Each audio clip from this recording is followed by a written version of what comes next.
Hi friends, Ekta here. I know काफ़ी time से मैं आप लोगों से बात नहीं कर पा रही हूँ क्योंकि आप लोग ने मेरे स्टेटस और मेरे पोस्ट देखे होंगे जिसमें आपने देखा होगा कि मैं कहीं शूट कर रही हूँ एक पुलिस इंस्पेक्टर के रोल में। और थोड़ी सी बिज़ी थी क्योंकि डे और नाइट शूट चल रही थी। हमें जल्दी जल्दी काम ख़त्म करना था ताकि ज़्यादा दिन एक्सटेंड ना हो काम और फटाफट काम ख़त्म हो जाए और हम आराम से छुट्टी मना सकें उसके बाद। ओके।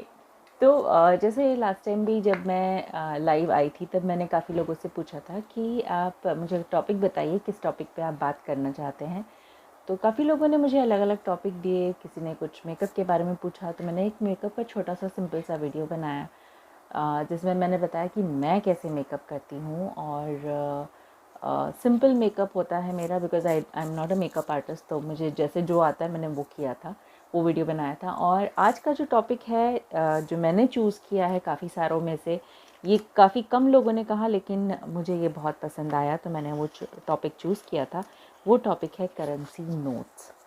अब इसमें क्या टॉपिक है? टॉपिक ये है जो इस पे पेन से लिख देते हैं लोग। So it's really very bad for the economy.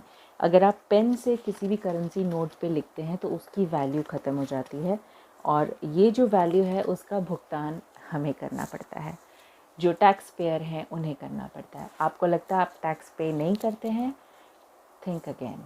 आप कोई भी सामान खरीदते हैं, जो भी चीज़ें खरीदते हैं उसके ऊपर टैक्स इंक्लूडेड होता है या वैट लगता है, जीएसटी लगता है। जो भी चीज़ें लगती हैं अगर आप बिल लेते हैं उस चीज़ का तो वो टैक्स पे करते हैं। That is called direct tax. आप डायरेक्टली टैक्स पे कर रहे हो कोई भी चीज़ खरीद के। भले ही आप टूथब्रश खरीद रहे हो, टूथपेस्ट खरीद रहे हो, नमक खरीद रहे हो, कुछ भी खरीद रहे हो, उस पर टैक्स जो लगा रहता है वो इंक्लूडेड होता है उसमें और that is direct tax. So basically आप भी टैक्स पे कर रहे हैं और हमारी इकॉनमी जो नोट पे लिखने की वजह से ख़राब हो रही है उसका भुगतान हम कर रहे हैं। सो अगर आप नोट को या करेंसी को सच में लक्ष्मी की तरह पूजते हैं तो डेफिनेटली इस पे कुछ मत लिखिए। बिकॉज़ जहाँ तक मैंने देखा है हमारे भारत में ये प्रॉब्लम है। अगर नदी को माता की तरह पूजते हैं तो सब कुछ उसमें डाल देते हैं, मतलब कचरा, गंदगी, सब कुछ उसमें डाल देते हैं। अगर नोट को लक्ष्मी की तरह पूजते हैं, उसके ऊपर लिख देते हैं पान का निशान है, इसका है, उसका है, थूक लगा के गिनते हैं। So that is really really sad. तो ये दो टॉपिक हैं जो मैं बात कर रही हूँ अब से। बट प्लीज़ रिक्वेस्ट है कि इस तरह नोट पे मत लिखिए।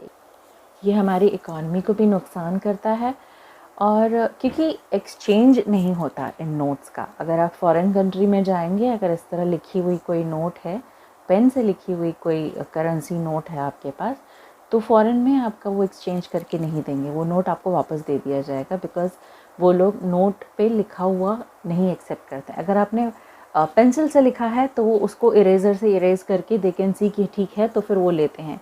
इसी वजह से नोट पे स्टेपलर करना बंद हुआ है। इसी वजह से नोट पे जैसे वो 3-4 जगह पे स्टेपल करके उसको बंडल बना के रखते थे वो बंद हुआ बिकॉज़ नोट फट जाते हैं। सो ये हमारी ही इकॉनमी को बहुत बड़ा नुकसान है। तो बस ये कहना चाहती हूँ कि आप थोड़ा समझदार बनिए और अपनी इकॉनमी को खुद बचाइए। This is a small step, first step कह सकते हैं towards our economy, helping our economy. और मैं ज़्यादा लेक्चर नहीं देना चाहती। मैं बहुत कुछ कह सकती हूँ। अगर आप स्टैटिस्टिकली देखें लास्ट ईयर भी इतने करोड़ों रुपए इसी तरह वेस्ट हुए थे बिकॉज़ उसका एक्सचेंज नहीं हो सकता है। अगर फॉरेन कंट्री में जाते हैं तो एक्सचेंज नहीं होता है। वो लिखी हुई नोट फिर हमें ही मिलती है और हमें ही इंडिया में इसे घुमाना पड़ता है। तो फिर नए नोट प्रिंट होते हैं, फिर वो बाहर जाते हैं, एक्सचेंज होते हैं। बिकॉज़ जो फॉरेन में रहते हैं या फॉरेन कंट्री में जो जाते हैं उनको एक्सचेंज के लिए हम ही नोट भेजते हैं। तो वही नोट जाते हैं जो ना लिखे हों, अच्छे हों, क्लीन हों, वही नोट जाते हैं। सो यू कैन इमेजिन कि हम लोग कितनी गंदगी फैला रहे हैं अपने देश में। So please don't do that. सबसे यही रिक्वेस्ट है। और just be happy, save your country, save your economy. Because Covid के बाद बस यही एक बचा है कि किसी तरह इकॉनमी बच जाए और हम सब साथ चलें।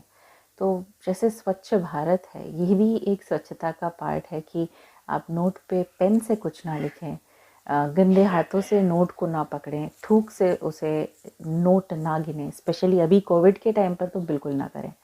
सो जस्ट फ्यू रिक्वेस्ट, बाकी आप मौज में रहिए, खुश रहिए, एंजॉय कीजिए, एंड मैं आपसे फिर से मिलते रहूँगी बाद में। बाय।